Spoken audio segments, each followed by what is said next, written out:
Bismillahirrahmanirrahim. Me called Waqar Khanzada and you are watching Waqar Khanzada official YouTube channel. आज हम discuss करेंगे procedure for partition of joint holding and we will also discuss that who may apply for partition of joint holding.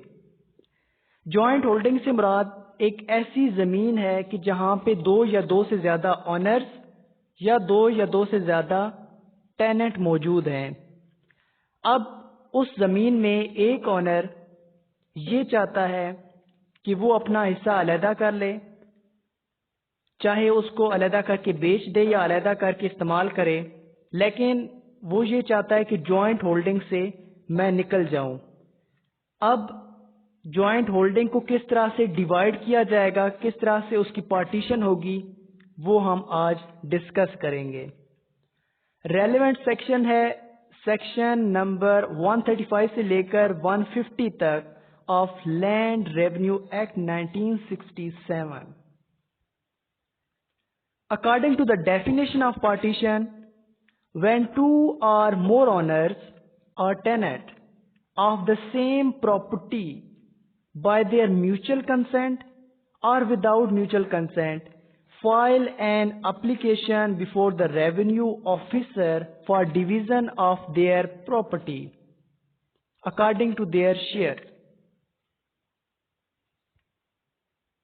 Now, what is the procedure for division of joint holding? First one is submission of application. जिस owner को joint holding से problem है वो owner application submit करेगा before revenue officer. Second one is notice to defendant. Application submit हो गई, अब notice देगा वही ऑनर जो कि पार्टीशन चाहता है। वो ऑनर बाकी तमाम जितने भी को ऑनर्स हैं या अगर टेनेंट है तो बाकी जितने भी को टेनेंट हैं उनको पार्टी बनाने के लिए उनको नोटिस भेजेगा।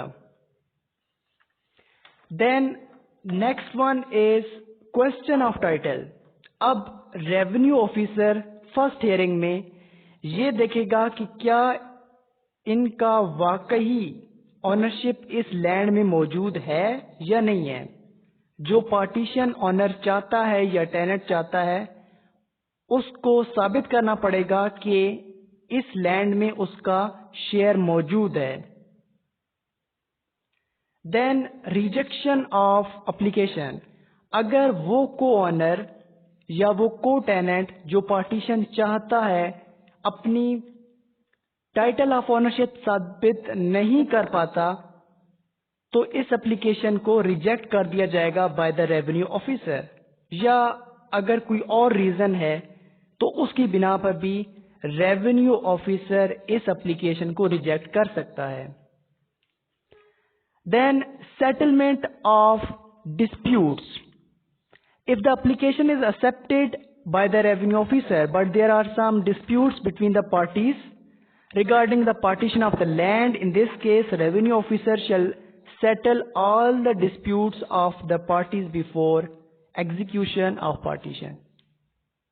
अब अगर पार्टीज में कंफ्लिक्ट चल रहा है, डिस्प्यूट चल रहा है रिगार्डिंग द पार्टीशन, तो उन डिस्प्यूट्स को, उन कंफ्लिक्ट्स को पहले हल किया जाएगा बाय द रेवेन्यू ऑफिसर्स और उसके बाद फिर इस एप्लीकेशन को मजीद एग्जीक्यूट कराना हुआ या रिजेक्ट कराना हुआ तो वो भी रेवेन्यू ऑफिसर के ही इख्तियार में है।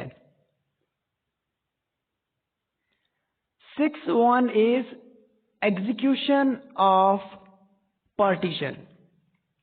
अब तमाम मामला सेटल हो गए, तमाम डिस्प्यूट्स खत्म हो गए, एप्लीकेशन रिजेक्ट भी नहीं की गई, एप्लीकेशन भी वैलिड थी, रीजंस जो दी गई को ऑनर्स की तरफ से वो भी वैलिड थी जिसकी बिना पर पार्टीशन कर दी गई।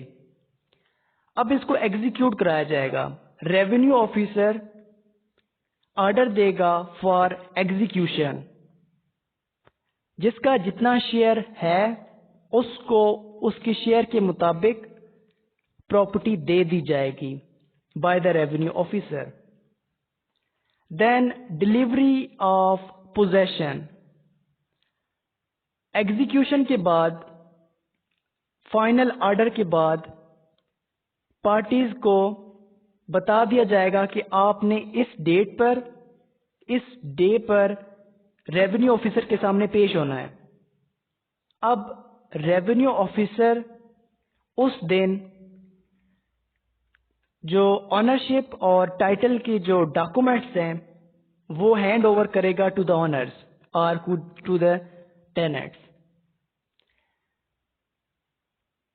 Then persons entitled to partition. कौन कौन से ऐसे पर्सन्स हैं कि जो पार्टीशन कर सकते हैं, जो पार्टीशन के लिए क्लेम कर सकते हैं?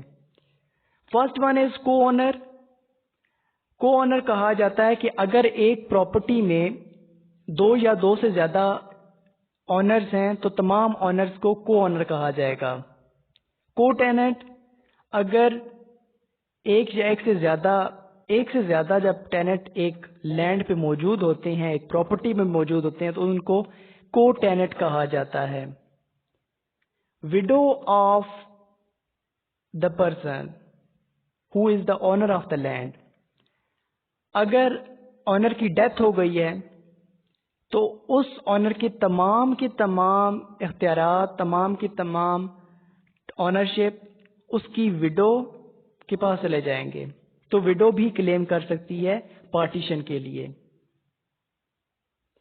Persons not entitled to partition. कौन कौन से ऐसे पर्सन्स हैं कि जो कि इस पार्टीशन को क्लेम नहीं कर सकते? First one is the person who neither an owner nor a tenant. एक ऐसा बंदा कि जिसका प्रॉपर्टी से कोई लेना देना नहीं है, ना वो ऑनर है ना वो टेनेंट है, तो फिर वो बंदा क्लेम नहीं कर सकता, उसकी एप्लीकेशन रिजेक्ट कर दी जाएगी। Lease holder. अगर प्रॉपर्टी को लीज पे दे दिया गया है फॉर सम ईयर, तो लीज पे जब प्रॉपर्टी होगी तो उस पर्सन को लीज होल्डर कहा जाएगा कि जिसने प्रॉपर्टी ली हुई है लीज पे। वो भी पर्सन इस पार्टीशन को क्लेम नहीं कर सकता। Then mortgagee. Mortgagee is a person के जिसको मॉर्गेजर ने प्रॉपर्टी दी है एज अ सिक्योरिटी, और इस मॉर्गेजी ने उसको कुछ पैसे दिए हैं। मॉर्गेजी उस पर्सन को कहा जाता है कि जिसके पास कोई चीज गिरवी रखी जाती है। तो मॉर्गेजी भी एक ऐसा पर्सन है कि जो कि पार्टीशन के लिए क्लेम नहीं कर सकता। Limitation on partition.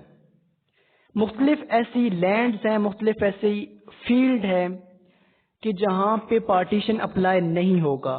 First one is grazing field can not be partitioned. Grazing field जो है उसकी पार्टीशन नहीं की जाएगी। ग्रेव यार्ड के लिए जो लैंड दी हुई है उसकी भी पार्टीशन नहीं की जा सकती। मास्क के लिए या किसी होली पर्पस के लिए कोई लैंड दी गई है तो उसको भी तकसीम नहीं किया जा सकता।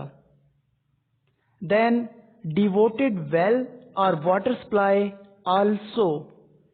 जो भी वाटर सप्लाई के लिए अगर लैंड दी गई है बाय द ऑनर्स, तो उस लैंड को भी डिवाइड नहीं किया जा सकता।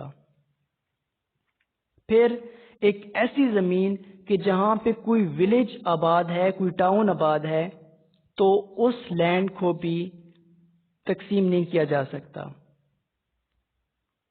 Thank you so much.